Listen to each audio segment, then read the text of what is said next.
and I will formally allow the live stream to start. Okay. Okay. So thank you everyone for joining us this evening. I'll formally kick this off. As many of you know, my name is Jonathan Cohn. I'm the Policy Director with Progressive Mass. And we're delighted to have with us this evening Erin O'Brien and Jerold Duquette, who are the co-editors of the kind of recent book, The Politics of Massachusetts Exceptionalism. Many of you may have seen that book pop up in different Massachusetts kind of news sites and kind of articles. And we're looking forward to having a conversation with them, hearing some more about the book, getting the opportunity to ask questions. After they'll give a presentation about the book. I have some questions of my own that I want to feed for them, but also if you have any questions throughout in the chat, drop them in the chat. I might also allow people to ask their own questions depending on time later on. And we manage things as we go. As again, feel free as it comes in to introduce yourself in the chat. If you want to, I will formally introduce the two authors joining us this evening.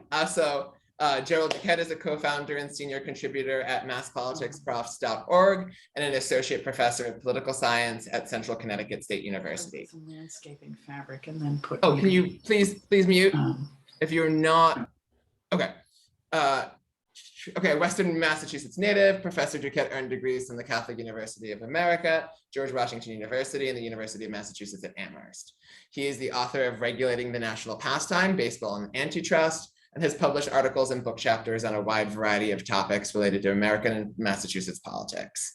Professor Duquette lives in Longmeadow, Massachusetts with his wife, retired Marine Lieutenant Colonel Kara Duquette, and their 4 children. Thanks to his one term on the Longmeadow School Committee and the fact that the Baseball Hall of Fame Library owns his book, Duquette boasts frequently that he has never lost an election and is in the Baseball Hall of Fame. Kudos. 100% true, 100% true. Since 2007, Erin O'Brien is proud Bostonian with Buckeye flair. She earned her PhD in 2003 from American University in Washington, D.C. O'Brien is the author of 2 prior books, The Politics of Identity, Solidarity Building Among America's Working Poor, in 2009, and Diversity in Contemporary American Politics and Government, also 2009. She publishes in top journals in the field, including the American Journal of Political Science, Perspectives on Politics, Political Research Quarterly, and Women in Politics. O'Brien is a nationally sought out political voice who leverages her political science lens for outlets, including the Associated Press, The Economist, The New York Times, NPR's Marketplace, The Wall Street Journal, and The Washington Post. Locally, she appears frequently for Boston 25, The Boston Globe, NBC 10 Boston, GBH, NPR, and New England Cable News. Come summer, you can find her hoping to dodge sharks in open water swims along the South Shore and Cape Cod. Come fall, you can find her rooting for the Ohio State Buckeyes. So thank you both for being here. So as noted, I'll kick this off by allowing the two of you to kind of guide us a little bit through the book, what some of the main arguments, but they're kind of, and even like what inspired the origin of the book. Sure. Itself. Sure, I'll start off. Of course, first, it's important for me to plug the actual book. This is what it looks like for all of you. Pretty cover. We had a great conversation about which pictures to choose. That was really kind of a fun exercise. And don't forget, the University of Massachusetts Press will give you a huge discount if you go get it through them and use the following code, MAS049. You use that code and we'll pay you to read it. Okay, you're not allowed to say that probably, but all right.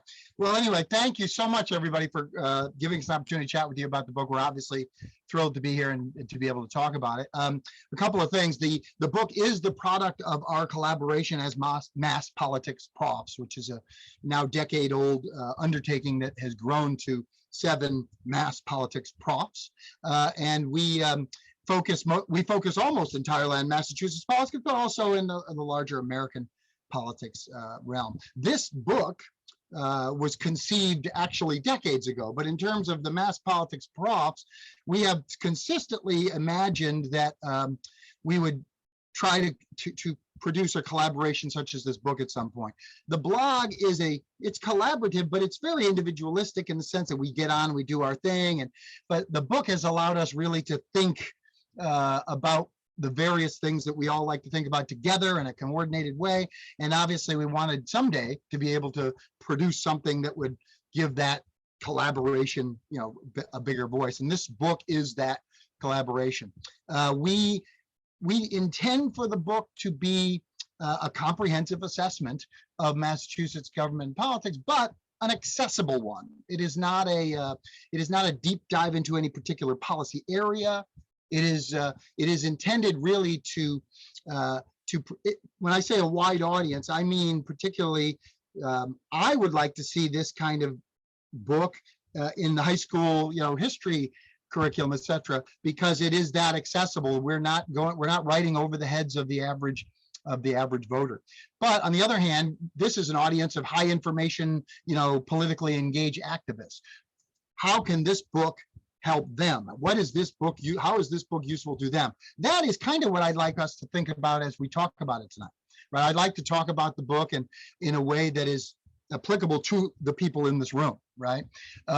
Which is to say, how can our book, which we hope is kind of one-stop shopping for a general understanding of the basics of Massachusetts government, how can it help progressive activists advance their causes, right? Now, that's not the purpose of the book. Obviously, that would make it a narrow audience book. So what we have is a book that brings together 7 different scholars, and we don't all share the same. We certainly don't share biographical narratives ourselves. We're diverse in terms of methodology. We're diverse even in terms of theoretical assumptions.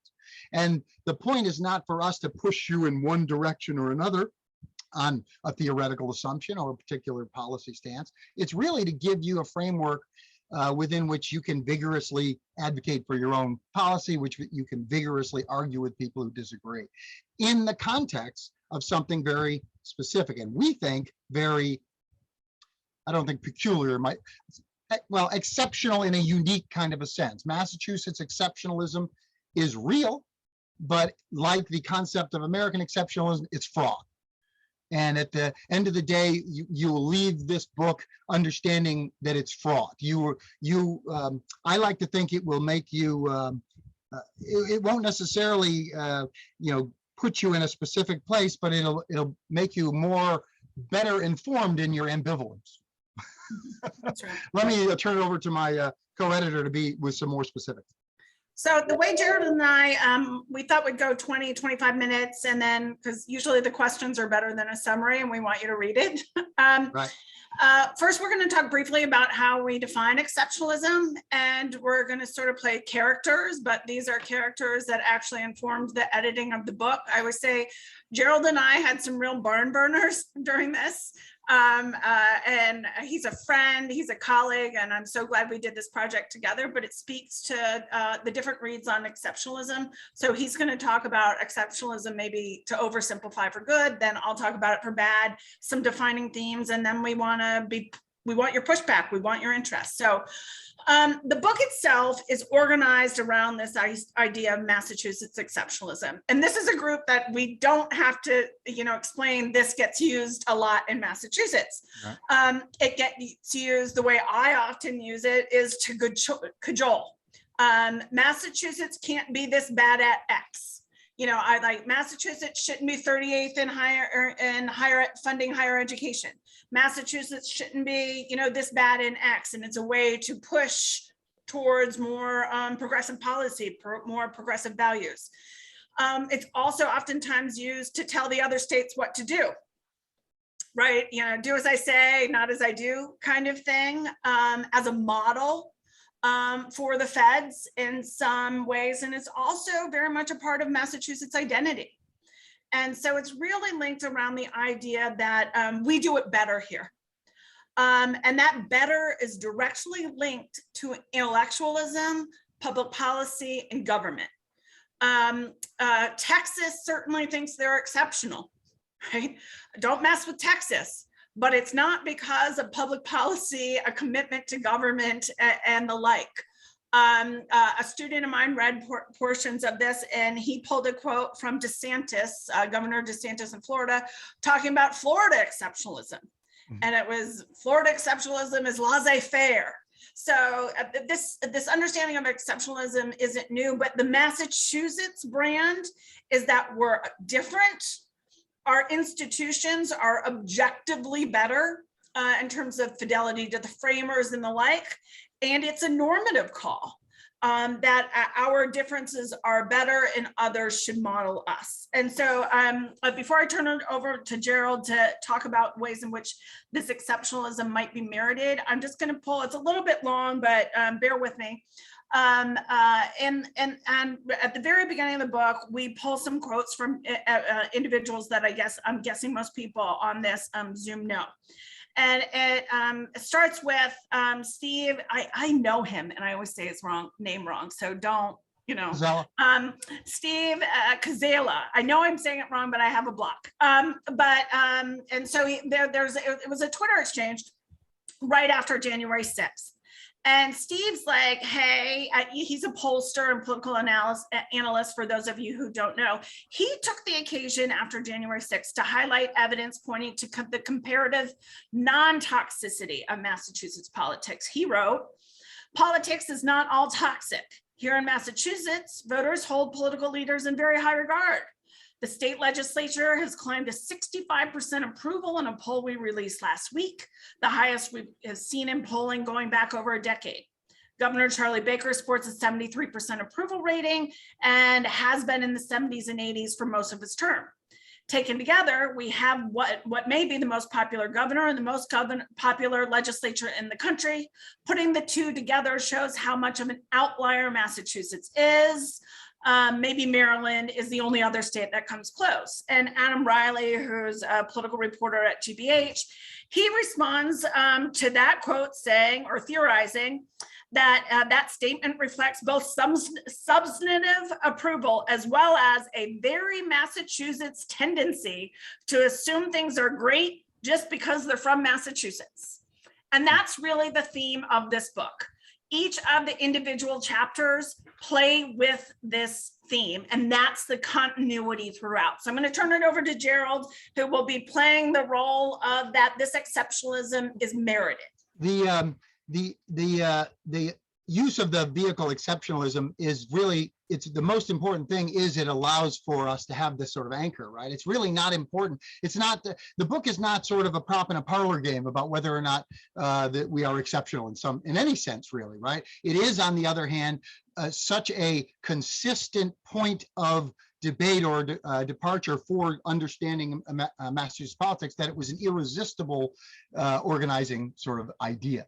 And at the end of the day, one of the things that makes it so easy to use exceptionalism to talk about Massachusetts is because Massachusetts exceptionalism gave birth to American exceptionalism, not the reverse, right? So you've got the whole historical seniority element here, right? When we harken back to the Winthrop quote on A City on a Hill, and we talk about American exceptionalism, he was actually talking about Massachusetts Bay exceptionalism. So we always have this sort of objective kind of historical developmental, pole position, if you will. And that makes it very easy for us to use that as an organizing theme.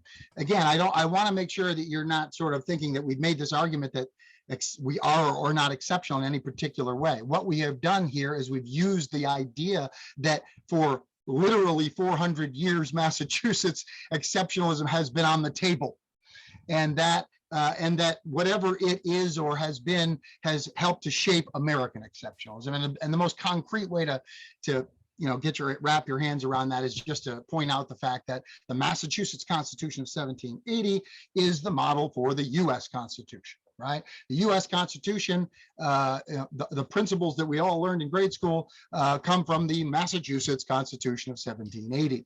When we talk about the logic of the framers or the Madisonian logic of the U.S. Constitution, we're really talking about the Adams logic of the Massachusetts Constitution. And so because it provided that model, and because the fact that it provided a model was an actual reality and part of political life for the life of our nation, it's impossible not to appreciate that it's going to be a way to criticize or boast about Massachusetts politics. So as Erin pointed out, I'm going to try to talk about the degree to which our historical institutional development and our political culture have developed in a unique way.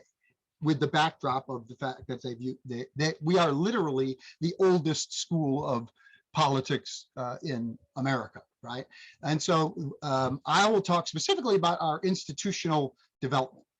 One of the themes of the book is that institutionally, our separation of powers, our legislative executive relations in particular, have developed in a way that is very, very consistent with what we all kind of learned were how the framers of the US Constitution intended for the American government to develop, right? Legislative supremacy, or maybe your high school teacher said first among equals, but legislative supremacy was a design element of the United States Constitution, a design element that is obviously long since gone far away, right? We have seen over the last 120 years a absolute shift to essentially presidential government. We have not seen anything like that in the state of Massachusetts.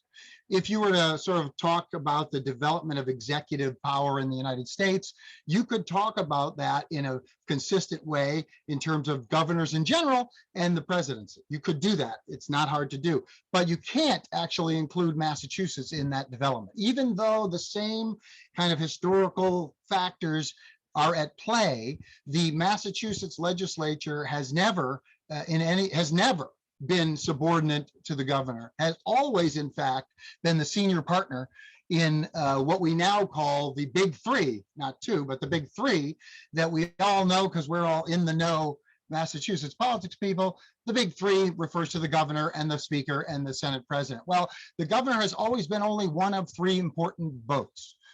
And under no circumstances has the Massachusetts governor been able to appropriate the influence that other governors and obviously U.S. presidents have been able to do. Several of our all three of our institutional chapters focus and highlight the consistent legislative supremacy in theory, in design, and certainly in fact since 1780, quite literally. And that is probably the most significant institutional factor for our purposes here, right?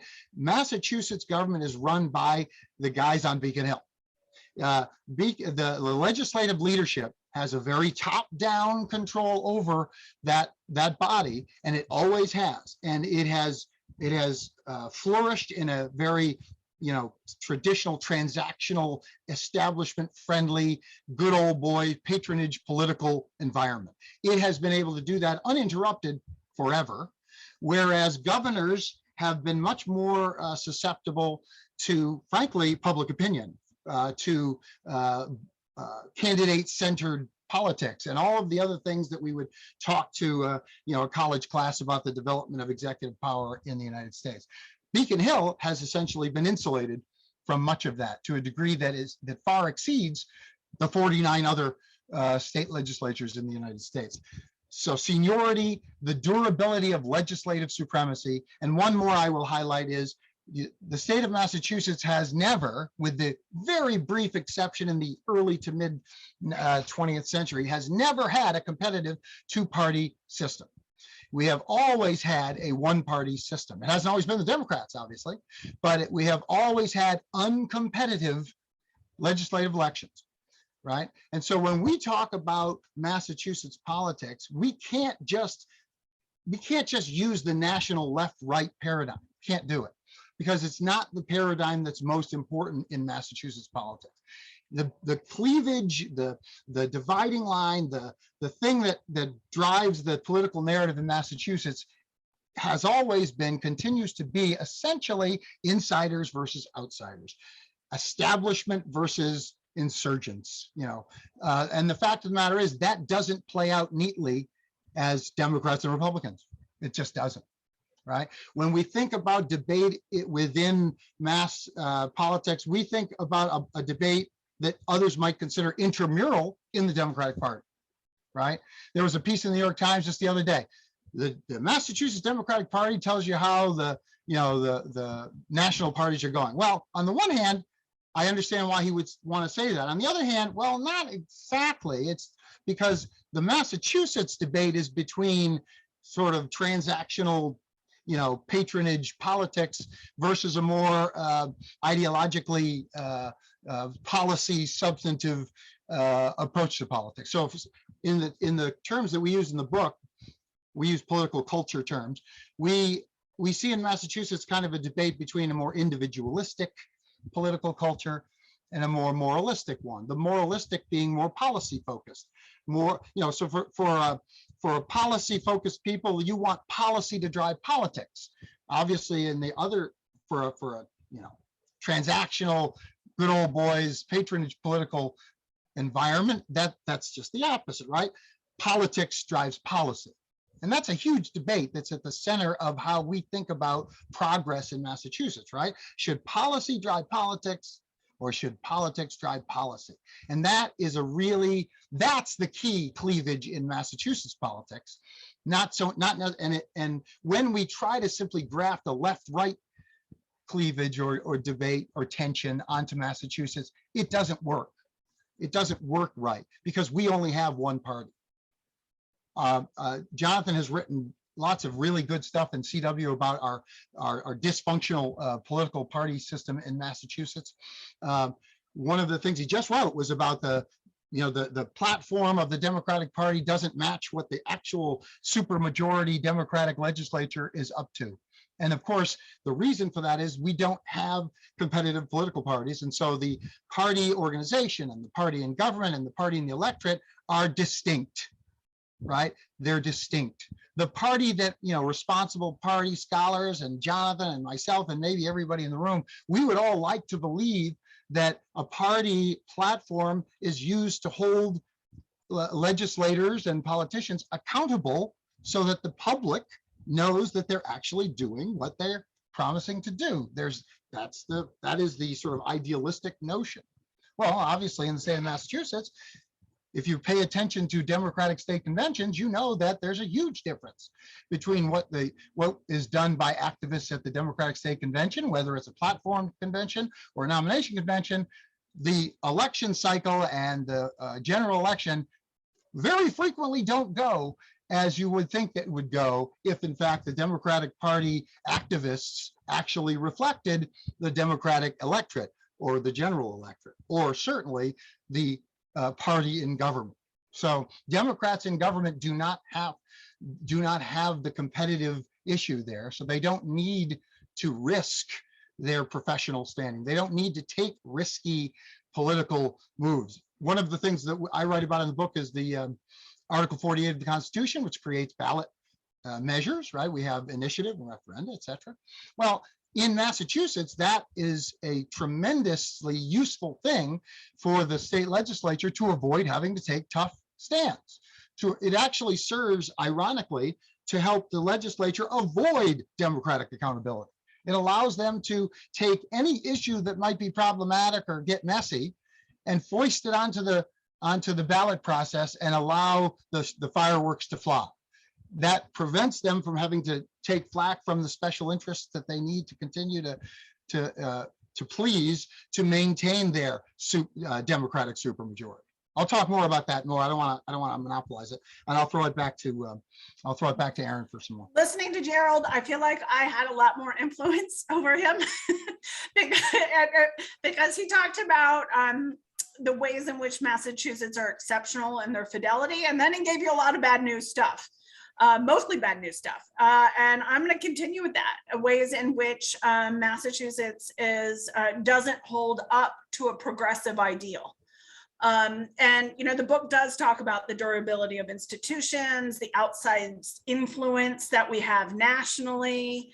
Chapter 6, if you're someone interested in the courts, shows ways in which we're exceptional. We've had huge improvement in voter access. And over the last couple of years, we were back of the pack, and we've had substantial, that's not to say there's not room to grow, but we're now 12th or 14th in terms of ease of voter access when we were much, much worse off. The pollen, I know everyone's complaining, but so I'm going to try to, in 7 or 8 minutes, do places where Massachusetts falls short. Doesn't live up to that label. This is not a group that I need to tell that racism and racial politics are major issues in Massachusetts. Very quickly, yes, we did abolition, that was great, but busing.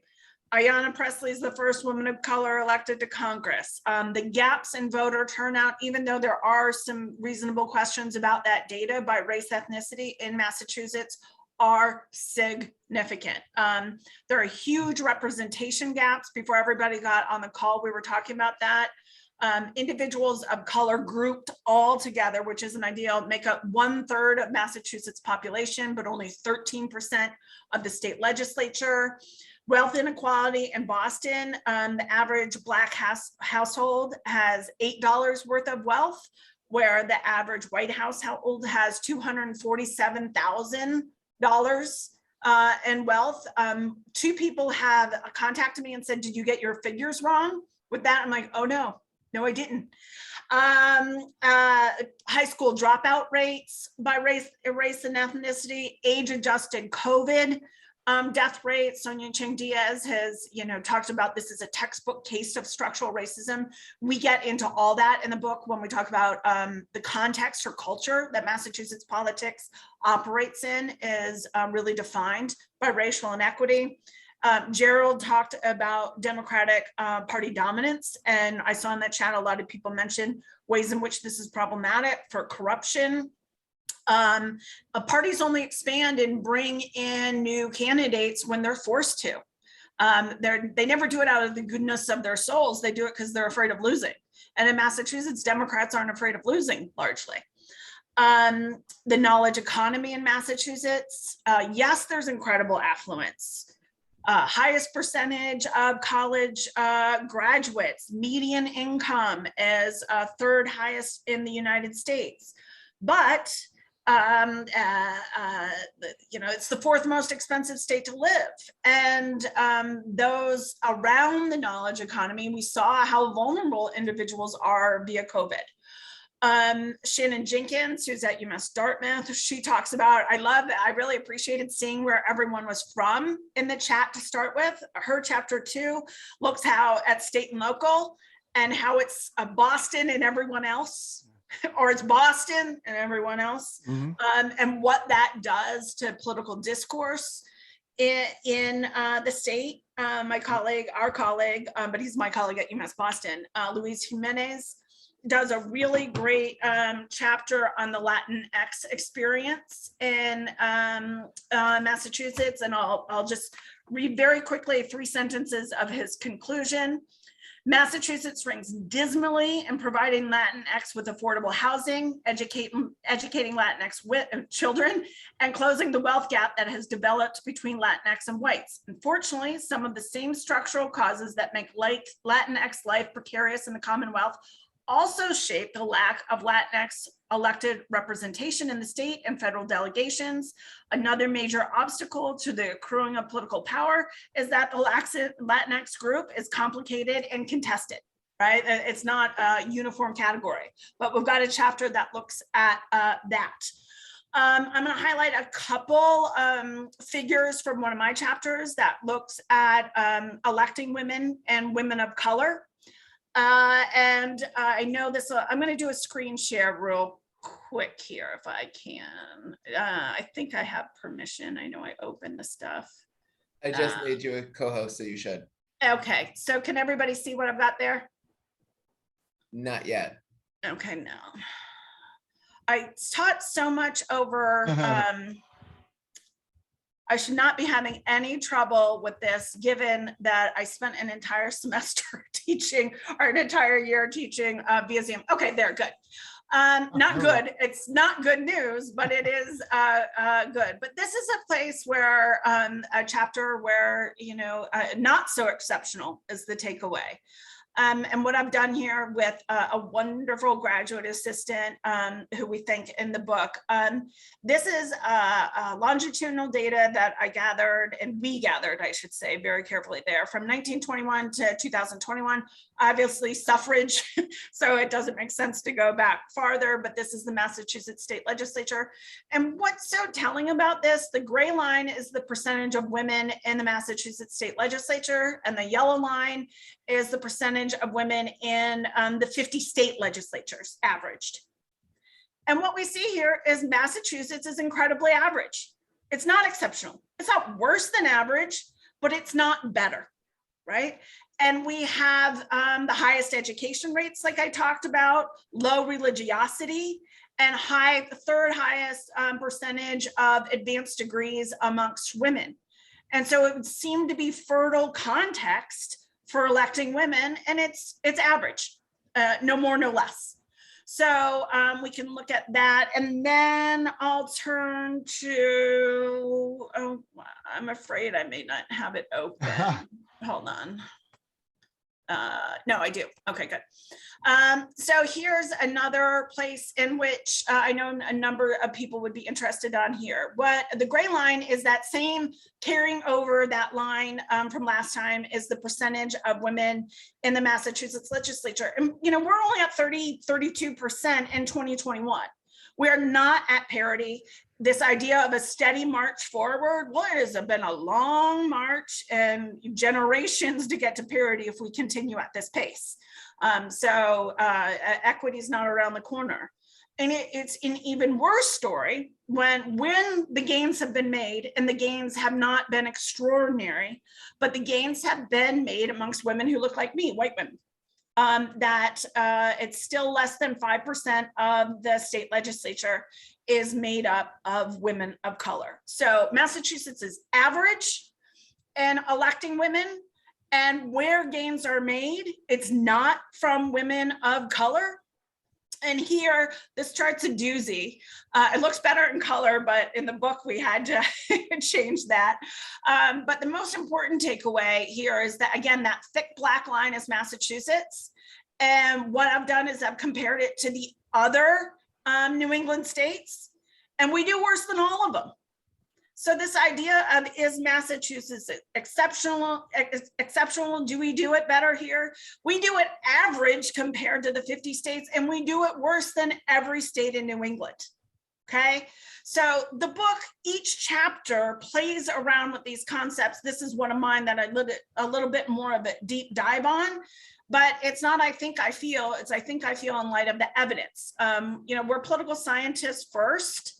And so that's the perspective we take throughout the book. It's not a political commentator's perspective. It's an analysis throughout. So those are the two sorts of the defining theme, or that's the defining thing that we push in each direction.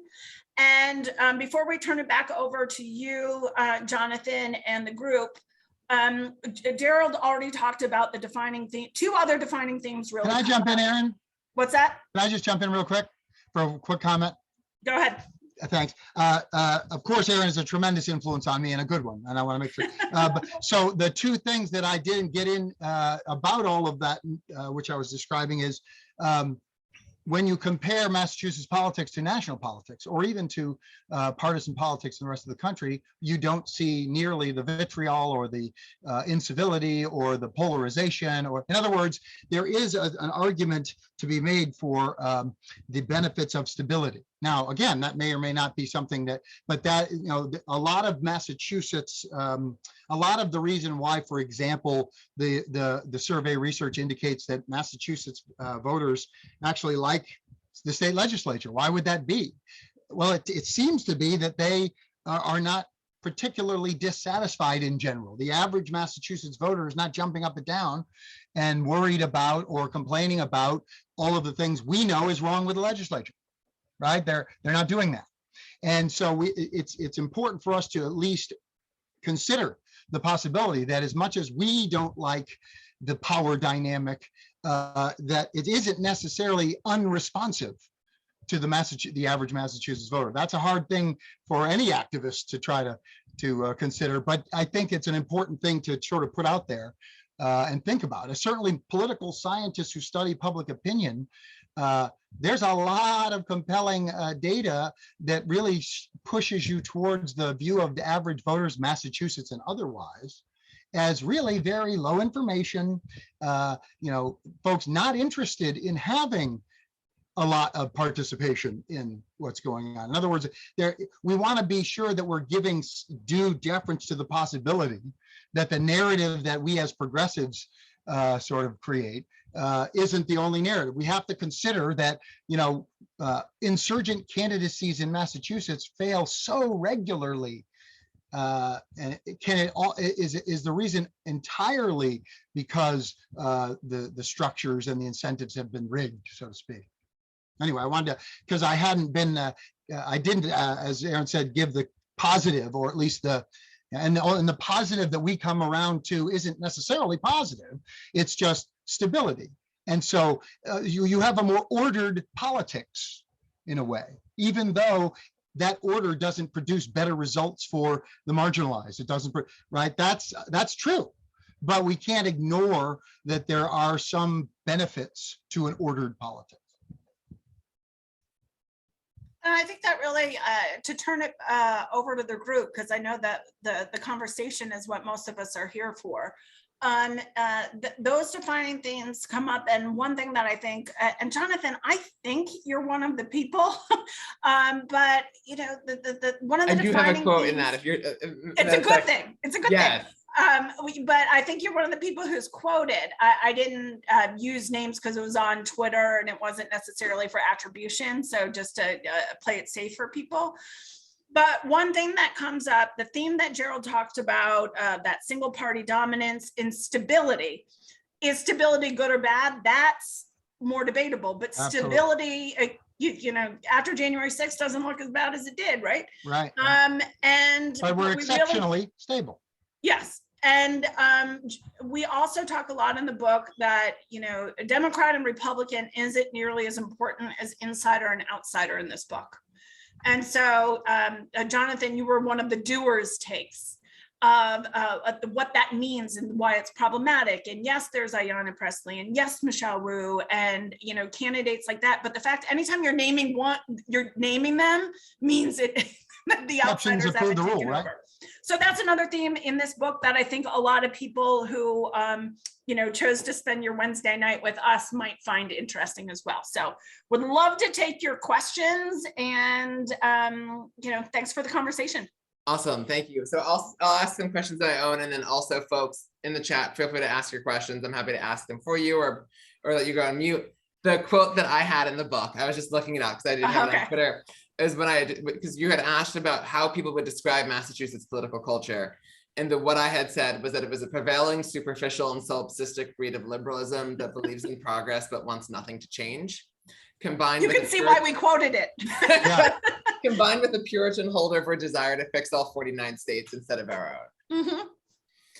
Mm-hmm. Thank you. Yeah.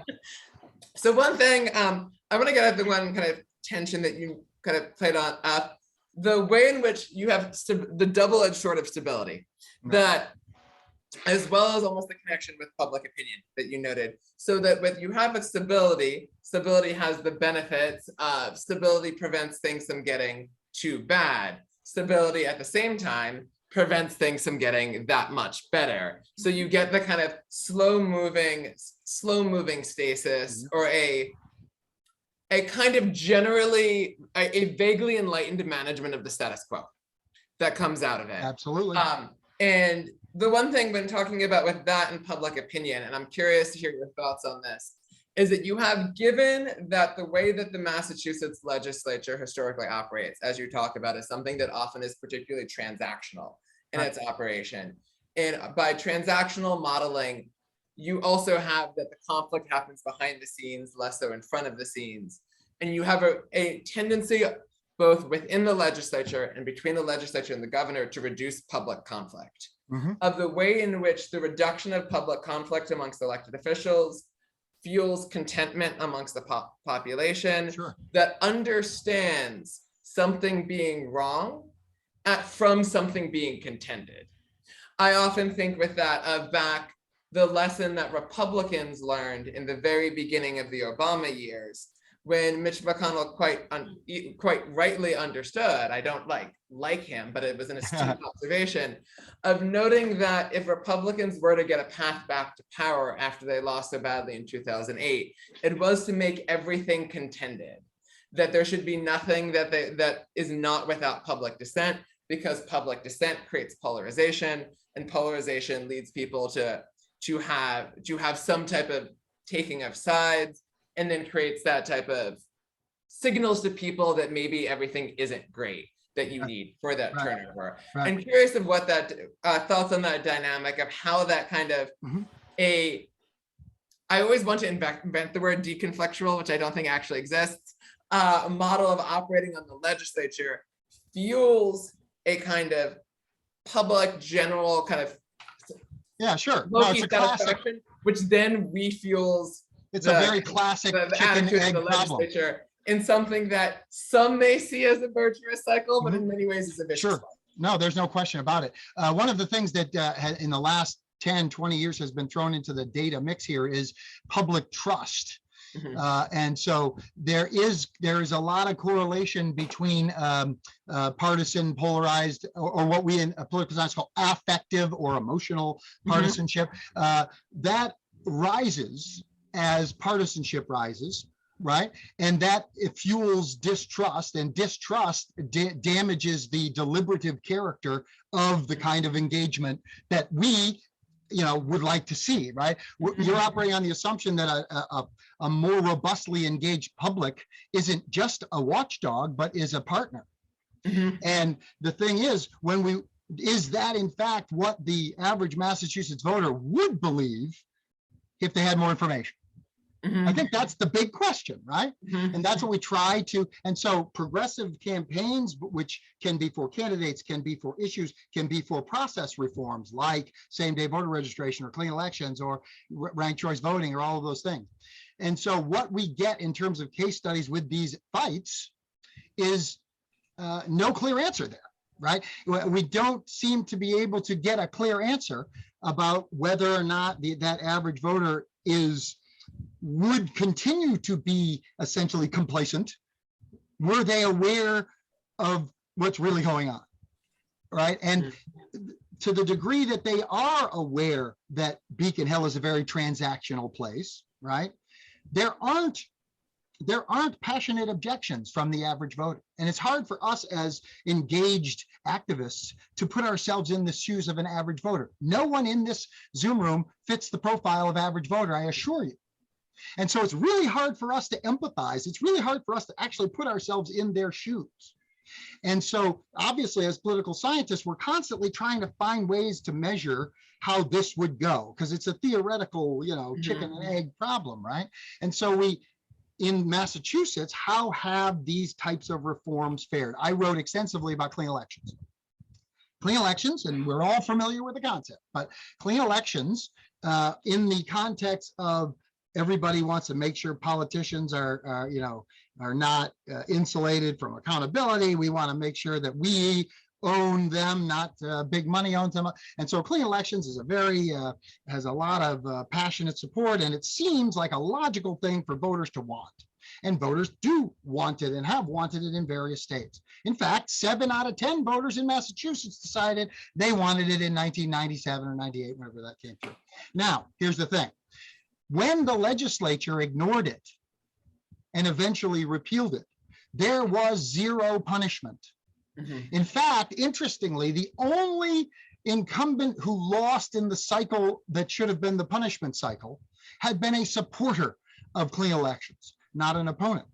Furthermore, we did have the test cases of the non-binding resolutions on, I believe, the 2000 ballot or the 2000, geez, I forget, that asked voters all across the state.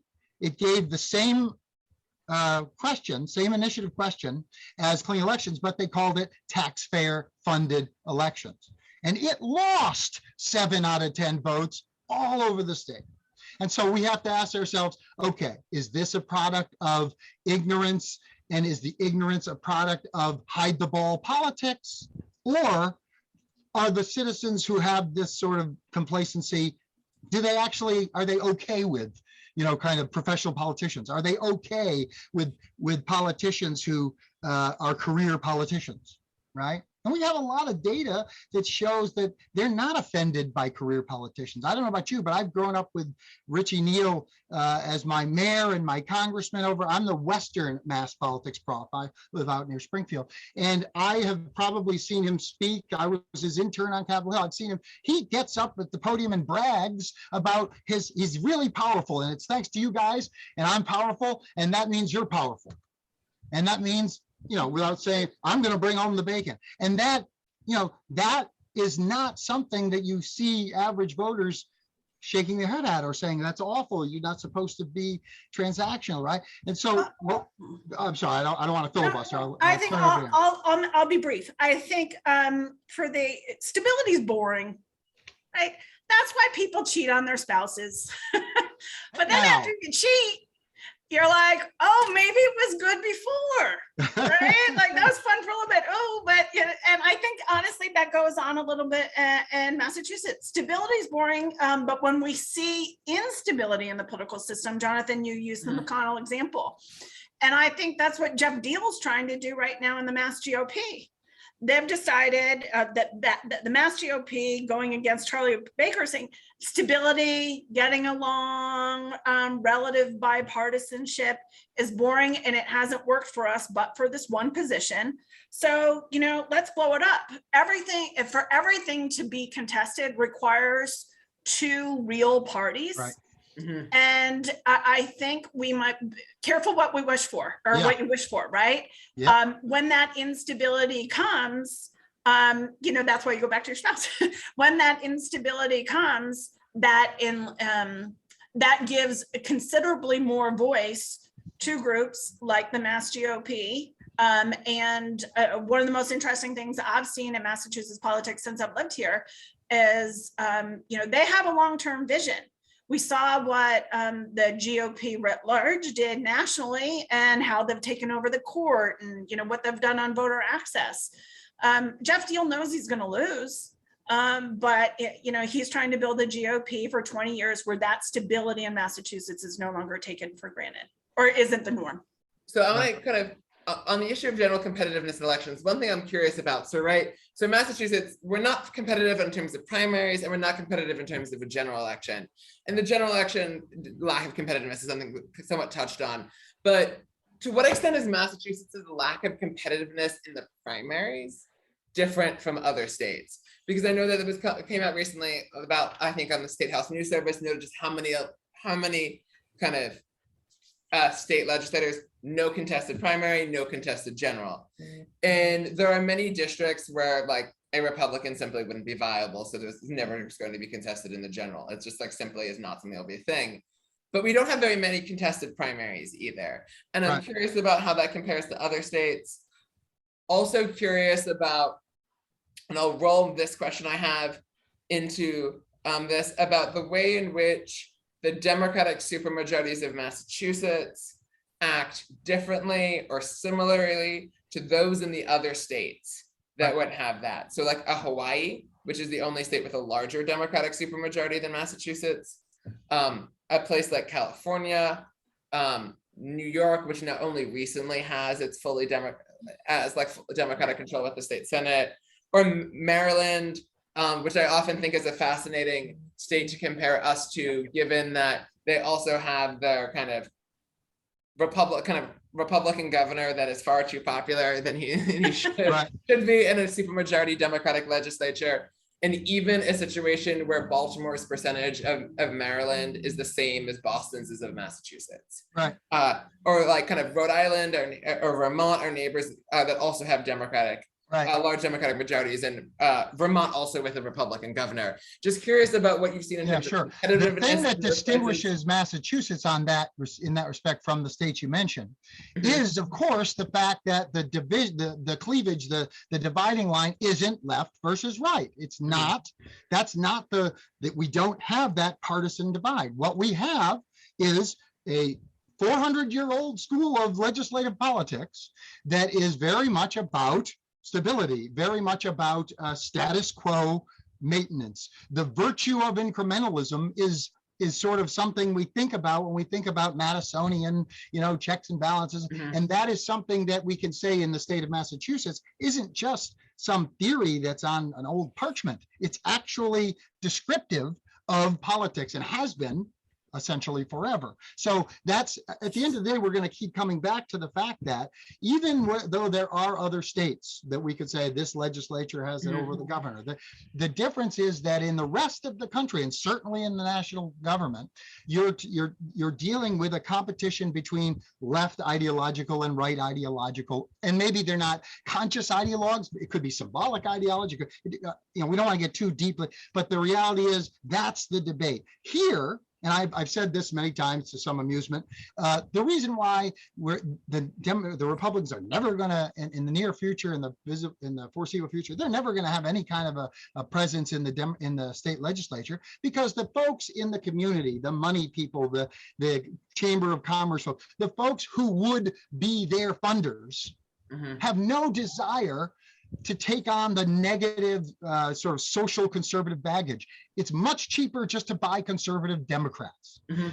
And that is a reality. There's no need for Republicans from the special interests in the state who would, in other states, invest in Republicans. There's no need to do that because the Democrats aren't progressives.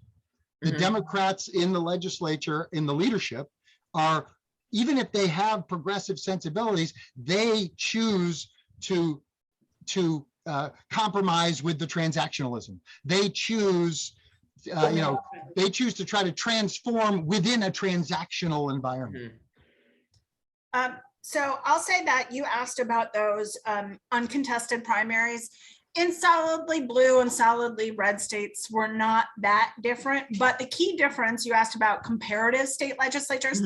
I don't know much about Hawaii, but I'm more than willing to go and do research there if anyone wants to fund me, particularly in February. But I do know, like, New York and Rhode Island speak to, yes, they're dominated by Democrats, but there is more competition in primaries there because, and Jonathan, are you from New York originally, or am I making Philadelphia? Okay, Philly. I knew you were like me, not a native Massachusetts person. For anybody who knows about the New York State Legislature, you can run under multiple parties. They have a working person's parties and, a number of other names. So that is my dog being obnoxious. There is more party competition amongst Democrats in New York because there are more parties that elected leaders have to appeal to. And interestingly, and like I found this out doing the research for the Women in Politics chapter, that Rhode Island is going through a similar transition. And what we saw, because Rhode Island and Massachusetts ran together for being terrible for electing women. And then all of a sudden, Rhode Island spikes up in a good way. And I'm like, what is going on? Because they have the same, on paper, they have the same sort of Democratic Party dominance. And I thought, well, my thesis must be wrong. And so I really dug into the data. And what I learned is that Rhode Island is having like, sunshine groups and all these other progressive organizations are starting to act more like political parties. So there's party competition amongst the Democrats organizationally, not just ideologically. And so when there's those organizational fights, you're much more likely to have a contested primary because it's party competition, but in a one-party state. So I'm willing to go to Hawaii and find out, but I do know that New York and Rhode Island, and that's why a group like this exists, right? To create more competition amongst Democrats in a single party state. That's an important point that when we think about political parties today, we're really thinking of networks of groups within. You're right, and in Massachusetts, and they're formalized organizations. Right, they're not just. Interest This groups is a and formal political organization, parties are but they kind of put melded. forward slates. They endorse. They have resources. PDM, Progressive putting Mass, candidates on the ballot. We're in one and right now. They're acting fully like party substructures. Right, you have endorsements, right? Progressive Mass. So so that there's no question that is the case now. So then the question is, okay, well, that's true in other places. Well, what's not also true maybe in other places is the incredibly secure, embedded, top-down institutional incentives on Beacon Hill. That again, it is bulletproof. Now, that's probably something we could say is exceptional in the state of Massachusetts, the bulletproof nature of that culture. All of the Beacon Hill has the opportunity to push controversy onto the governor and to push controversy onto the ballot. They have all kinds of really useful ways to avoid controversy. And obviously, if I want to run for the state legislature and my member, I want to stake out a position that's different than his, well, that member can simply not take that position, and he can say, well, I think the voters should decide that, or I think the governor. In other words, the disengaged voter who is complacent still is the majority or the average voter, right? And it makes it really hard to crack that. Even if whether our assumptions as progressives are correct or incorrect, it's very hard to crack that. So I want to tag into something that you're talking about, and there's some good comments in the chat that I want to get to at a point about that relationship between the legislature and the governor. And I'm curious about your thoughts on that, since it seems very likely that next year we will, for the first time in a number of years, have a Democratic governing trifecta in Massachusetts. Right. Yet it will still exist under that same system as of what you described as a kind of a legislative supremacy. Yep. So we've had, during kind of the 8 years of Charlie Baker, what I've often found kind of somewhat striking, or I guess whether I should find it striking or not, the way in which many Democratic state legislators seem to be fully content with the Republican governor, 100%. and indeed that they like it more than they liked having a Democratic governor under Deval Patrick before. And one of the dynamics that you see when you have the Democratic legislature with a veto-proof majority and a Republican governor is the fact that the Republican governor can simply have no agenda apart from the legislature, because that Republican governor cannot instruct them to do things. If the governor instructs them to do things, they can put it in the trash and continue on to do what they want. A Democratic governor moves, if not fully, as you noted, somewhat slightly, tries to move power away from the legislature and to the governor in agenda setting. Right. Do they always succeed? That's its own question. Right. But it's the source of tension. And I'm curious what, based on kind of what you've read, what's on your mind thinking about when we enter an era back when we do have a full Democratic when the leaders Jerold, of the I'm going to go first. Oh, sorry. Go ahead. And Jerold does write on this, but and Jonathan, I think you're right that the Democratic legislative leadership, quite frankly, is like, holy shit. If we get a Democrat, there's a built-in excuse. The built-in excuse is no longer there. And so when Healy or Sonia Chang Diaz win, the fight becomes an institutional one. Just like you said, that Healy or Sonia Chang Diaz is going to try to move more power into the governors, right? The executive branch. And and there's an expectation from both. I mean, we see it going on with Joe Biden. There's an expectation from voters and an expectation from media watchers and the like that they will deliver on more progressive policy, more liberal policy. Right now, having Baker in there makes the ideological tension between conservative Democrats, moderate and Democrats, and liberal Democrats doesn't get that same kind of attention. Right. So I think you're 100% correct that when a Democrat wins the governor's office, this shift will be twofold. One, there's expectations that Democrats deliver, and it's going to be hard to do because of those ideological tensions.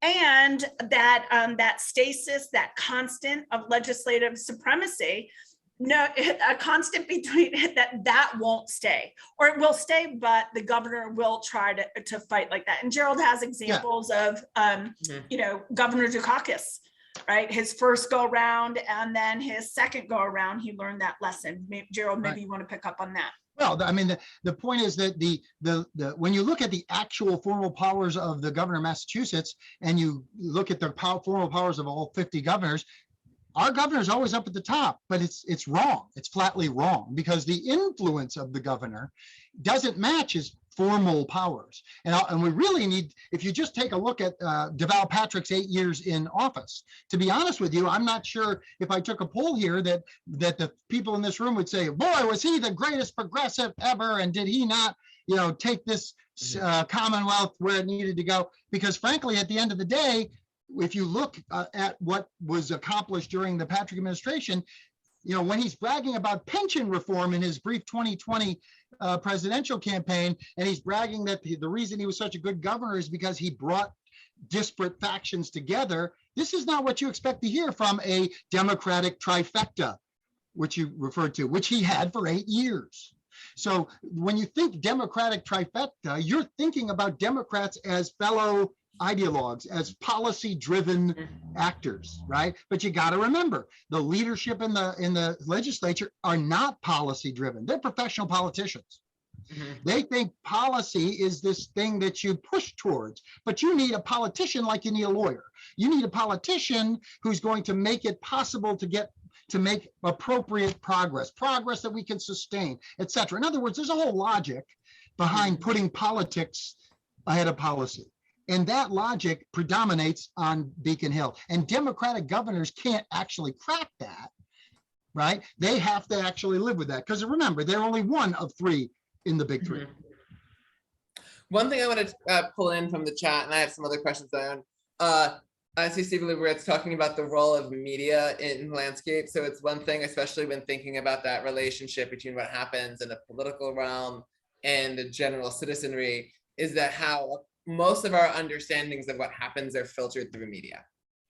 And that it exists in both limited, and I'll note two different things that come to mind on that. One, as somebody who routinely focuses on roll call votes, I remember one thing that was a revealing example to me is when I was organizing against the Olympic bid way back when in late 2014 and 2015. And I was looking up the vote when they voted to create a commission to explore an Olympic bid. And it was a whatever to one vote. And the one wasn't even named. And so you have that fascinating way in which that's in itself reducing any possible conflict by just kind of setting that aside. At the same time, not even just in terms of how things get written about themselves, but even the decline of local journalism, right, which is something not unique in Massachusetts, right, but it's real in Massachusetts. When you realize that even though the subset of people who read local papers, not everybody, not necessarily representative, right, but that it once existed, so that if you wanted to find out about who's running for office or something going on, you still had a place to go. Where and I'm curious your thoughts on the impact of that. I often think about that when I realize how the Boston Globe, for instance, I don't think does a very good job of covering Boston elections, but it at least acknowledges that Boston elections exist, which can't be said for the elections in every place around Boston in main coverage. Well, actually, on the point about the Globe, I have found, and I'm reminded of the Democratic gubernatorial primary between Grossman and former AG, whose name just jumped out of my head. Martha Coakley. Thank you. I remember that summer that the Globe was experimenting with this weekly poll, which I think is now defunct, but they had a weekly poll, right? So and this is a great example of how the Massachusetts Democratic Convention and activists are not the same as the general electorate in a sense. So although in this case, maybe they should have been. Steve Grossman won the nomination at the party, or won the endorsement at the Democratic Party convention. Throughout the summer, we were treated by the Globe with polls that had former AG up 40 points. 30 points. And that drove all of the local coverage, right? Now, some crazy guy with a new blog called Mass Politics Prof kept saying that's not true. There's no way he's going to lose by that much. In fact, if he was getting a fair shake in media, Grossman would probably beat her in the September primary. I get into a brouhaha with lots of Globe, writers, etc. At the end of the day, he lost that primary by 6 points when the day before pollsters said he would lose by 25. So what happened there is that there was a huge gap between the media narrative, which was generated by bad polling, and what was actually going to happen on the ground. That gets at the problem of local journalism, right? Local journalism is far more pack journalistic because they don't have the resources. And if the Globe's got this narrative, everybody grabs it, right? We are in a better situation today because of places like Commonwealth Magazine, because of Mass Inc., because of organizations with newsletters. So actually, and we said this before, we benefited greatly from things like Commonwealth Magazine and from some really high quality state political coverage. We have that. The problem is it's not being consumed by average voters. It's being consumed by us. I agree with a lot of that. I think that initially my reaction was like, "Wah," to be a little pejorative. As someone, like compared to most other states, we have a thriving local journalism. Politics has always been filtered through the media. Now the pamphlets to newspaper, the form, the text has changed. Right. So that filtering's not new. And again, I was kidding around a little bit. And the decline in local journalism is abhorrent, has major problems for democratic legitimacy and the ability of citizens to, check their elected officials. That's the context. Massachusetts, comparatively, in a bad context, is quite well off. Right. And people don't read about the legislature because they're not that interested in the legislature. Right. Like that's just a sad truth. I mean, Nick DeCosta-Klippa, he's the single best person on voter access in the state who just traces this so well. I'm like, Nick, thank you for the work you do here. He was my go-to on a lot of that stuff. So I think we're comparatively well off. And quite frankly, there's not, I saw somebody said, they put it behind the paywall or things like that. That is true and it's problematic, but I do, the governor's race and that kind of thing. Listen, it's fun to give the Globe a hard time. I do it too, especially when they steal stuff. Like, oh, we said that. That's a funny article all of a sudden. But I think they're comparatively quite good. And I think this is one example of, when you sit in Massachusetts, it's easy to complain because the dessert isn't good enough, but we're all getting dessert. I would add in the more pejorative, think about the information environment around ballot campaigns, right? The lack of good quality political journalism or local political journalism exacerbates the disinformation fiestas that pass for these ballot campaigns. I think about the question about nurse staffing ratios.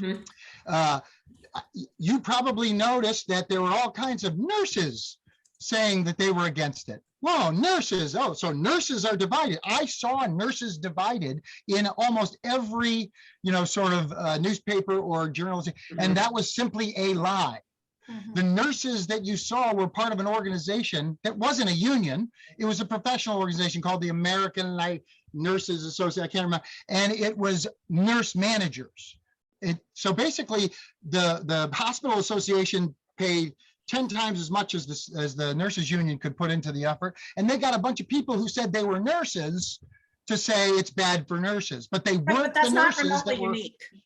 That's what goes on in ballot initiatives everywhere.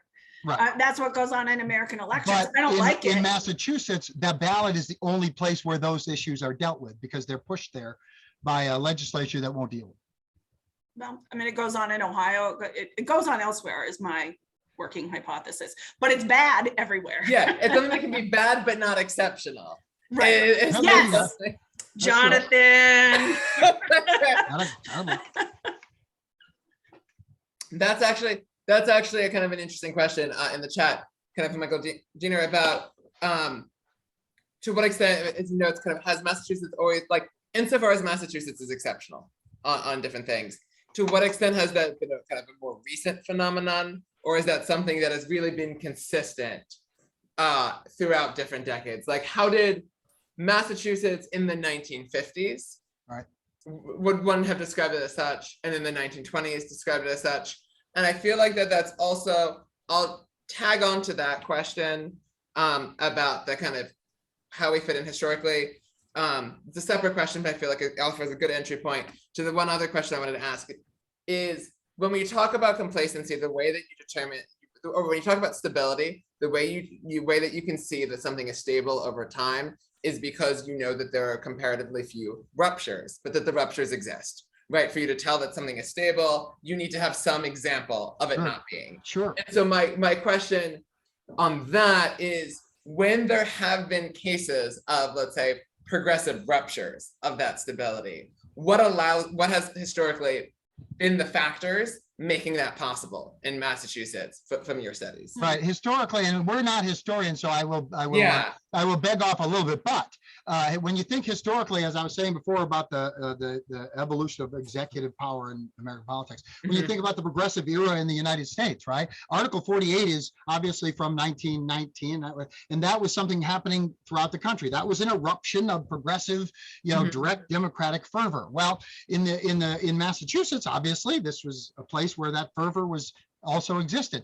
The actual Article 48, however, right, is the least direct democratic type you could possibly be. It is the most restrictive ballot measures law, constitutional provision in the country. The 24 states that have them it is much easier to get around the legislature in the other 23 than it is in Massachusetts. The structure of our progressive direct democracy thing is actually measurably more consistent with the sort of Madisonian pluralistic, incrementalist notion. They constructed a nominally progressive direct democratic route, and they put in lots of checks and balances. And so which essentially allows it to be used very effectively by the legislature. I would say that to the individuals in the chat, 100% Boston takes all the energy in the room. My father's family is from Westfield. Jerold, when we're doing Callie Crosley, who's my favorite voice in radio in the world, he often says, "I'm the Massachusetts, or I'm the Western Mass," as a reminder.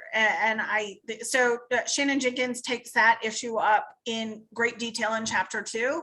And so you're correct, and that is something that the book gets into. But I think the language we're talking in, even though we can critique it, we fall into it. So just an acknowledgement that the individual calls out correctly.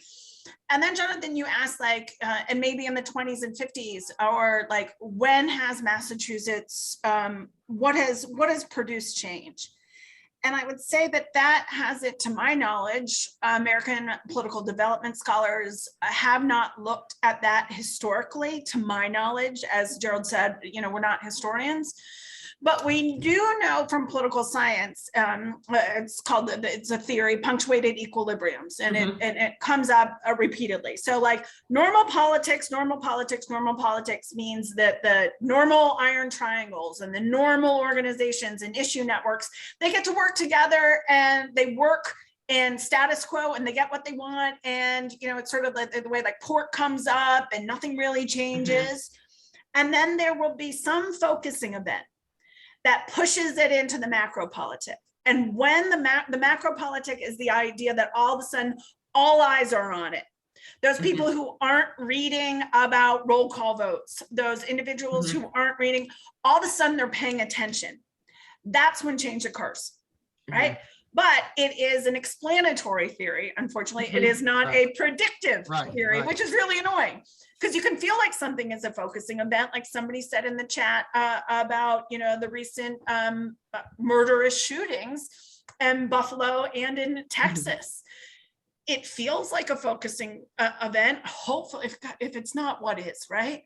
But do eyes stay on it long enough? And do those iron triangles get thrown off? To the normal status quo get light on it? So we can tell you what you need to do, but it's a lot easier to say, oh, that was a focusing event after the fact than when you're in it. And so I think that's a frustration. One thing that's but it's a reality. One of the clear themes in the institutional chapters is that if you simply sit back and think about punctuated equilibrium and change in American politics, right? And then ask, how did the progressive period, how did post-Watergate, whatever you want, how did that actually pan out in Massachusetts? And what we can say is that Massachusetts was exceptionally adept at resisting change in those moments, despite its liberal progressive reputation, which may have helped it in a strange way. It when you push comes to shove, this bluest of blue states isn't. They're actually more resistant to democratizing reform. We are the only state in America where you get your name at the top of the ballot if you're an incumbent. There's a whole bunch of those, right? We're the only state in the country where the open meeting law doesn't apply to this person, that. So all of we can go through a laundry list of things that we're not necessarily proud of, that Massachusetts alone has on the books that insulates professional politicians from public accountability. And that those things were created and those things sustained this exceptionally resistant, transactionalism through the punctuations in American political change. One thing that I thought is, when you're talking about even like say things that are like starting to shift, one thing, and I'm just curious takes on this about in terms of a general, it's like national political climate over years. So back in 2016, one study I remember finding particularly interesting was this, I wish I could still find it, but it analyzed the demographic correlations between primary voting patterns in 2016 to try to tease out where they existed. And the largest ones that they could find were between people who were comparatively lower in education and higher in income and voting for Trump in the primary, a Republican primary, and then people who were comparatively higher education and lower income with voting for Bernie Sanders in the Democratic primary. Right. There are kind of two really interesting dynamics. The former almost kind of like the person who owns the auto dealership, maybe, or examples of that, with the kind of the latter being certain types of professions, maybe teachers that are, let's say, require education, but not necessarily as much pay, or the Sure. adjunct professor, or even let's say the recent college graduate who's working. I just like to make it clear that full-time professors are underpaid as well. Exactly. And so I'm curious about the extent you see that those dynamics, I think, have definitely been playing out in American politics at large. You can see the latter dynamic in the rise of union, where the rise of unionization is in places like a Trader Joe's or a Starbucks or coffee shops,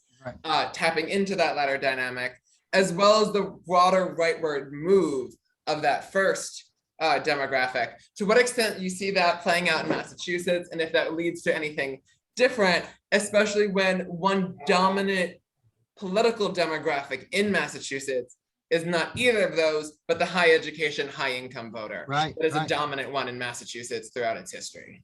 I think that is one of the reasons why it's a difficult thing to take from the national narrative and put into the Massachusetts narrative. That's a really important point that you made at the end, right? The influence of high income, high education, high tech, right? That influence in the context of a establishment, anti-establishment political narrative, that's too different from the national narrative. Interestingly enough, you're talking about Trump and Sanders voters. The thing about Trump and Sanders voters is they're both anti-establishment voters. They may not agree on anything, but they actually have the same, they except for politics is rigged and it sucks, and we need to get politicians out of politics. So if you remember in 2016, I don't know, like 12% of the people who had supported Bernie Sanders in the Democratic primaries ended up voting for Donald Trump. Clearly, they weren't liberals or progressives, right? They were anti-establishment people, right? And so in that sense, to the degree that we can take an establishment versus anti-establishment and graft it onto the national scene, then it fits here, but you really can't. Now, it might be really fun if we could say, hey, is Sonia Chang Diaz going to be Maura Healey's Bernie Sanders? Right, and then try to, but and that seems like it'd be kind of fun. It seems to fit, but it doesn't really fit. Yeah, right? I don't think it fits in Massachusetts. Socioeconomic status has been the single best predictor of whether or not someone votes since the 70s. And what you're capturing, and that's not income, right? And so what you're capturing there, John, high education gives you status, if not necessarily high income, so that pattern isn't new. That's what I see going on as an SES correlation. But, when you don't have, your question was about primaries, but if you don't have competitive elections, then it just doesn't matter as much. And even in like a presidential primary, we don't matter. We're so late in the cycle. Right. You know, like we're not targeted. So, you know, to the people who are talking about media, all our perceptions of Bernie Sanders, of Elizabeth Warren, of Biden, of, you know, Kamala Harris, you know, down the stage are mediated perceptions. Right. The vast majority of people aren't reading their policy platforms, and they're symbols. And they're symbols of particular ideals that we do or do not like. And some, you know, resonate in real prioritization of what they do and things like that. And so I think Massachusetts is harder to generalize about because we don't have those same kind of competitive elections. We're not targeted with advertising unless you get the New Hampshire ones, right? Depending on where you live. If you're on the North Shore, you're like, why am I getting this? And so it's a little bit harder to generalize about our voting behavior because we don't have a lot of the macro conditions of purple states. All curious, I have maybe like two final questions of my own, but I do want to ask one question in the chat. I'm curious to see if there's been political science kind of research on this issue about the impact of the very late primaries that Massachusetts has. To what extent that has an impact. The thing that I've always thought has been interesting with that is you have two dynamics, like a few different dynamics at least. What I've seen is one, it creates the weird situation where the summer when everybody tries to forget about politics is the time where you have to actually talk to people about an election, what impact something like that has. It gives a longer runway if you're trying to like be an insurgent than you have in another state necessarily, but also when it comes to the role, often with, let's say, gubernatorial races, where you'll have, let's say, a contested Democratic primary, it ends in early September, and now suddenly you need to mend all of the relationships, and then it's end of October, and you have a month. And I'm curious to see if there's been any research on the impact of the late primaries in Massachusetts and what that is. When you talk about late primaries in Massachusetts, you also have to pair that with early ballot qualification. Yeah. And that's right. So this is more incumbency protection, right? The idea is the thing isn't happening until way down the road, but only the well-organized and the people that are paying close attention will get all their ducks in a row in the right time. So it's a conscious way to protect the status quo in a sense, right? To have that qualification period in the early spring and then go all the way through the summer, which of course, as you said, is a period of, you know, difficulty for political organizing in general. So it's not hard to associate that with, you know, the political cultural maintenance of, you know, transactional professional politicians. It's to their advantage. Has research been done? Yes. The fact that we do gubernatorial elections in off years and mayoral elections in off years. Another good Zoltan Hajnal, who's at University of San Diego with various co-authors, has written how if you want one major reform that can increase participation is run these in even years. It doesn't make election turnout equal, but it makes it a lot less unequal in terms of economic bias. So just the fact that Massachusetts holds the gubernatorial and the Boston mayoral in odd years is advantages higher income individuals. It is a status quo reinforcing, and cities that have moved to even years elected individuals of color much quicker than you know, places like us. So just that an easy structural reform. And what I love about that reform is it's easy to sell to the efficiency crowd too. I'll use your language, fine, right? So we don't have to have the police out, and I don't know why we have the police. We're the only ones who do that, but you know, and so all that election administrative cost is down too. So that's at the gubernatorial level. In terms of the national, I've long hypothesized, and I tried to get GBH to do this, and they didn't. But I wanted them to just and I think a grad student would be a great master's thesis. Most campaigns, presidential campaigns, will give the candidate schedule for the day. And I'd like to do the difference between the amount of money raised from individuals in Massachusetts versus the amount of money spent mobilizing Massachusetts voters. So I think it's another way in the way in which Massachusetts economic elites have disproportionate impact. The only time everybody in Massachusetts loves to be from New Hampshire is during that primary. All my students go north. And so I would hypothesize that would show how many fundraisers they come here for. And those economic elites get together, Ernie Bach, all those people that get together, give a ton of money, and then the candidates go out and use that money elsewhere. So it's not just the problem of Massachusetts voters not being primed, which I think is problematic. You should be targeted to vote and things like that, but no politician will, because why would they? We're just not competitive in that way. But our money talks. And that money is certainly not representative of the economic interest of the whole of the electorate.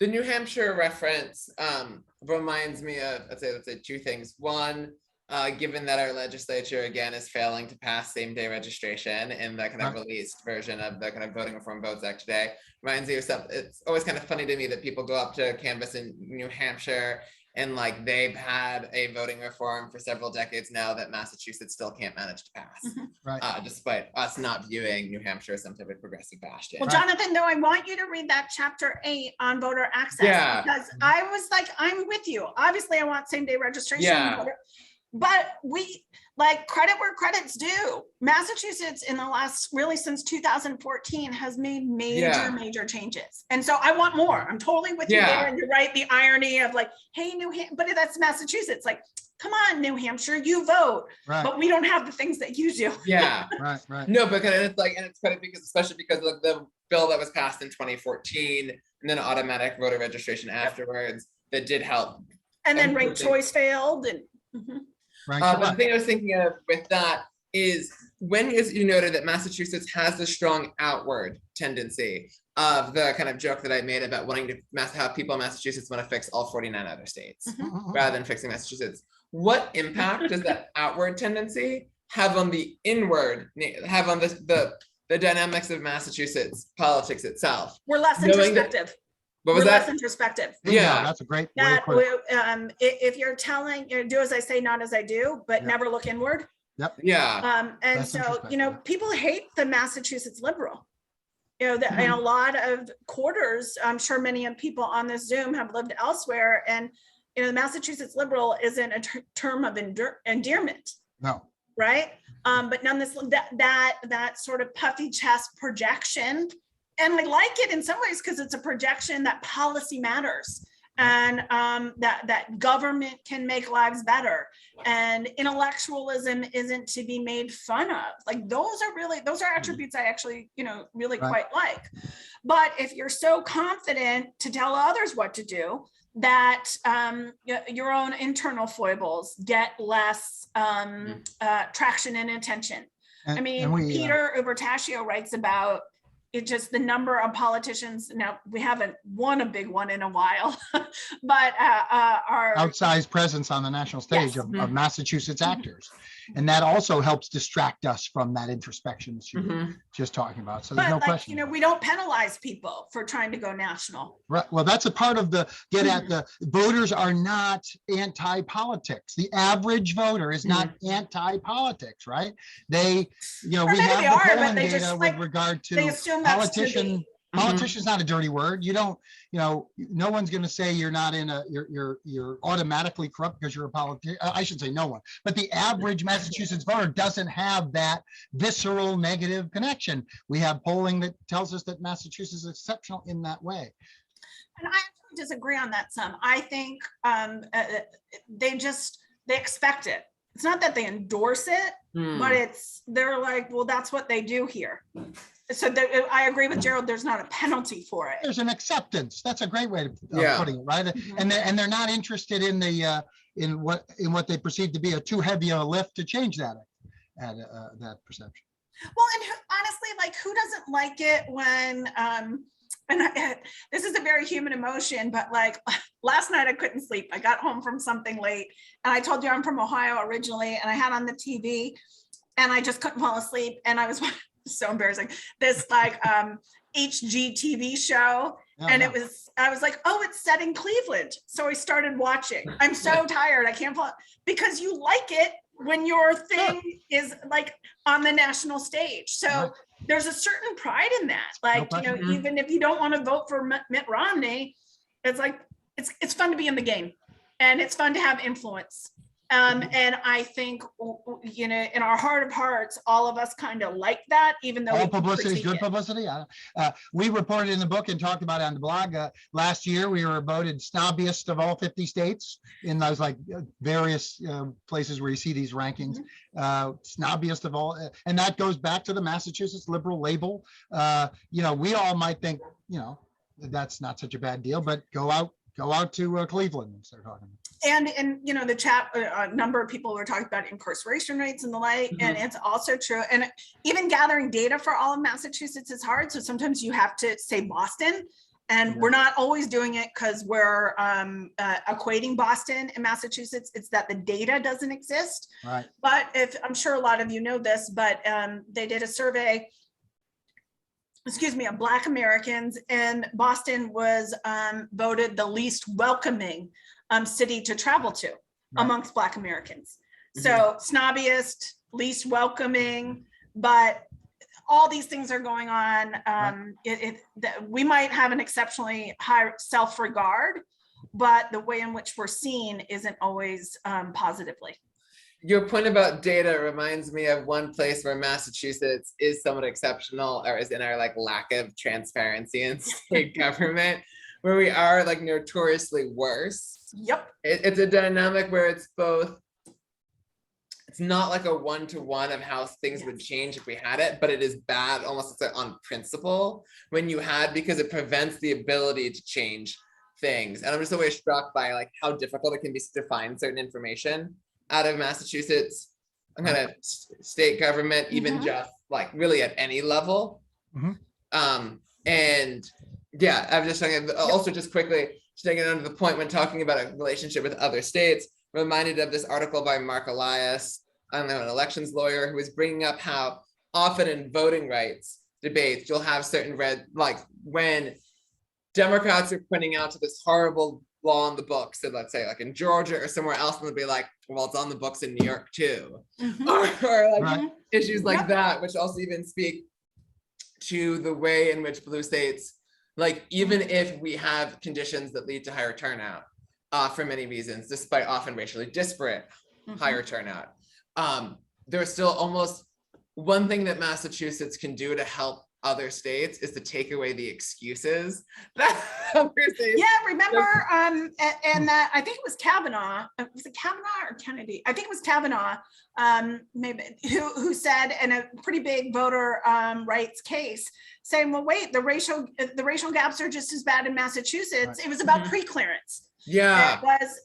And the Massachusetts data was used to say, hey, they have these same gaps. Pre-clearance is no longer necessary. So yeah, Jonathan, and there are real questions about the accuracy of that data. Yeah. But to your point, not cleaning up our own house was used rhetorically. He doesn't care about Massachusetts, but it was used rhetorically and got a lot of traction because Massachusetts is such as bad. There are a bunch of Dems pre-clearance out, and that hurts communities of color in those states because we didn't clean up our own junk.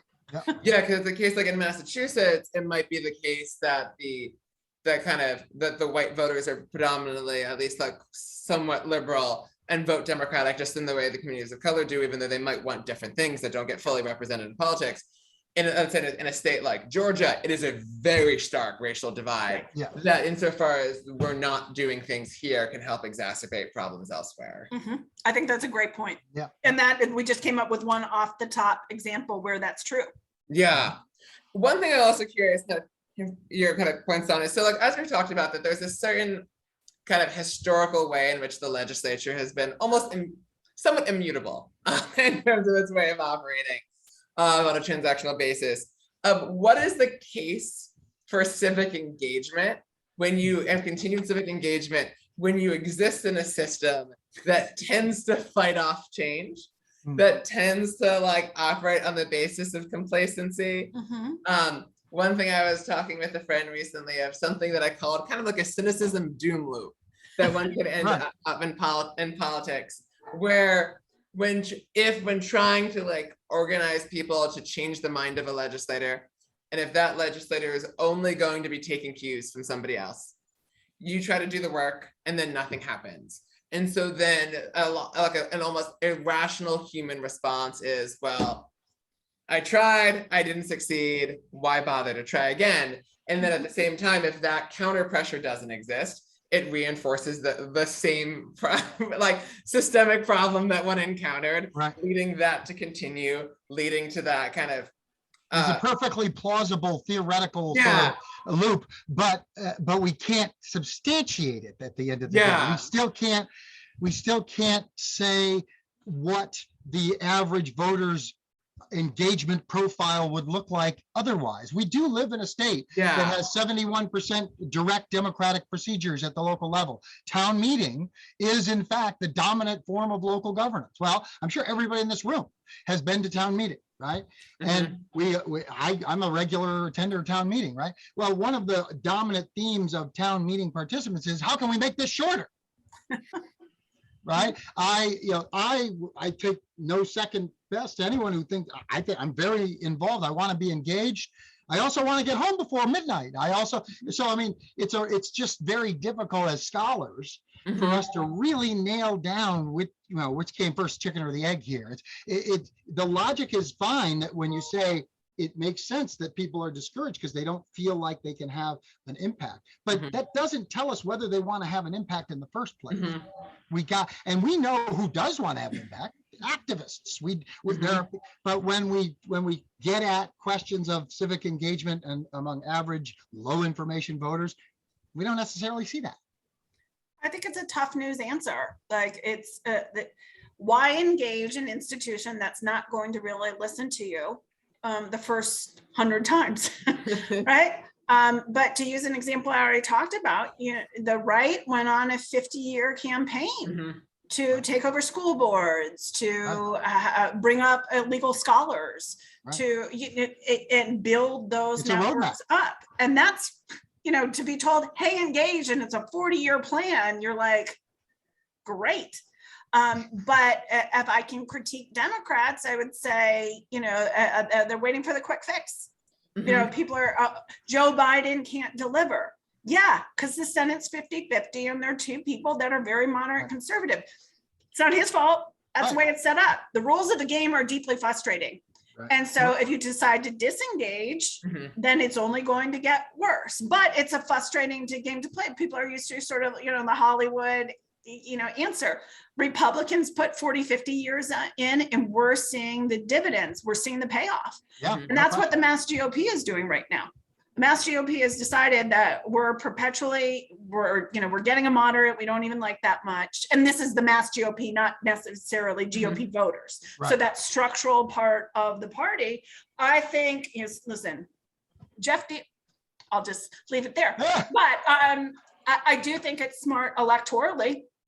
I think he's taking that playbook and deciding that party building over the long term could change elements of Massachusetts politics, because the last 30, 40 years hasn't worked. The long game is easier. We could talk about the modern conservative movement deciding to play the long game in the 1950s. And of course, part of the reason that was a rational decision for them is they were losing in the policy debates. Right? And so they had to shift to politics. They had to try to make politics drive policy, right? So if people are wedded sort of inflexibly to policy as the driver, that makes it very hard to not go for the quick fix, because you create this sense of urgency, which around issues of equity, around issues of access, around issues of all kinds of really big, important issues. It's very easy to invest those with a great deal of urgency, but that can play against the ability to be thinking in political strategic terms that will have that long-term incremental benefit. I think that's kind of a really good point. It reminds me of that kind of long-term perspective of what we've been seeing recently with a lot of the school committee battles around the country. That it's like the reason that people should focus on the reason that school committees are important is that politicians at any, because what you're teaching children matters. And it's something like, I won't need to wrap up soon, but it's a question that I've often wondered as to what extent how states teach their own history reinforce their own state's political cultures. I feel it's just going to be its own fascinating thing and how you can shape Political things socialization, yeah. Yep. Yeah, And those local school boards are pipeline feeders, exactly. right? That's, you want to get more women elected boss, you people of color, women of color, it starts in those early feeder positions. Yeah, No question and about that. I think it's something that's like very important to do, because if you're not getting better people on a smaller scale, you don't get them on a Right. larger scale, because there's often a way in which it's easier for people to think of getting the great new person at the highest level possible when there hasn't been the work done on the lower scale. There's no People question might about be it. interested in Shannon Jenkins. You can Google her. She's one of our colleagues in the book. She has 2 chapters. She's a political scientist at UMass Dartmouth, and she's also on the local school board. And there's been quite, as I recall the story, the school, I don't know the school district, but she's at UMass Dartmouth, so it's somewhere around there. They have a Native American mascot. And so the school board tried to change it, and it's been really interesting. I mean, honestly, I think Shannon's a real hero of the story, sticking to her guns, getting a lot of negative feedback, but there's professional political scientist doing that school board election as a female and taking a heck of a lot of heat for it. And it, as much as I say engage that, who has a stomach for that? Most people do, that the vitriol, I mean, I know I don't seek out vitriol in my life. Right. It's interesting how we're getting, we're seeing the kind of culture war politics playing out in Massachusetts school committees. That it doesn't play out in the state house, right? It may tell us something about the different profile of the people in Massachusetts who run for the school committee. All right. People don't run for the school committee as this is my first step to becoming governor. They run because they have kids in the system. They run because they are interested in education. In other words, they're policy focused generally, right? And that policy focus is actually, that makes the stakes seem higher to them and to the people who disagree with them. So I think it's interesting, this is just an aside, that in Massachusetts politics, it is in these local controversies that we're seeing things that look familiar, nationally, that look familiar in other state capitals, but we're not seeing it at the State House. And kind of to wrap us up, final thoughts coming out of this discussion from both of you, that if people were to leave with a few different parting insights, thoughts, action steps, what would you want them to leave with? Oh, well, obviously, your life depends on reading this book. I mean, I don't see how we get around that. I would say that what I hope regardless of your political persuasion, that you would find some portions of this book challenging. Like I tend to be a real Massachusetts, you overdo it, you think you're the best, even though I moved here because I wanted the kind of political culture that at least we sell. And I think that this book, if you're dissatisfied with elements of Massachusetts politics, as I certainly am, this book, working on this book, has pushed me to see places where exceptionalism is warranted. And then also, I think people who think Massachusetts is panacea, the greatest thing ever, they're going to be really challenged by this book too. So what I like about this book is it does what we do in political science, or try to do, that it's hard to do a one sentence takeaway on anything. That where Massachusetts is exceptional depends on where you look. And I'd love to have that kind of nuance when we talk about it. If you finish the book more certain, then you skipped around. Awesome. Well, I want to thank both of you so much. I think this has been a great discussion kind of this evening. If you want, feel free to drop in the book again into the chat for people to read. I enjoyed reading it. Very good. Well, a sincere thanks for people on a Wednesday evening. I'm sure everyone's busy, and I know you guys are in your communities doing the hard work. So I just want to say thanks for listening, and thanks for what you're already doing. Awesome. Thank you all so much. And I will, I'm going to drop myself 2 things in the chat just to pitch people taking actions. One thing that could make Massachusetts exceptional is if we had the first unionized state house, so support the state house. Yes. Very interesting, Union. very I will interesting. drop that in the chat. That would be a nice way of being exceptional. And pay your interns. Make sure Yes. they put that in there. Yeah. Yes, which is always horrifying to me. The other thing I sort of quickly put in the chat in terms of an action is in favor of a bill to seal eviction records in Massachusetts. One thing that's kind of horrifying to realize in Massachusetts is that if people have been evicted, even if it's no fault of their own, even if they're a child, even if they win in court, they have an eviction record that stays with them permanently. Even if you're a child. Yeah. Oh, I didn't know And that. so that there was a legislation to fix that, passed at the, as I was telling people, the convention last hour of the last day of the last legislative session, and the governor vetoed it. Right. And the session is almost over, and they should pass. They should pass it this session too. But I want to again thank you, Erin, thank you, Jerold. I think this has been a great discussion, and thank you to everybody joining us this evening. Okay, thank Thank you. you all. Bye-bye. I'll stop the live stream and.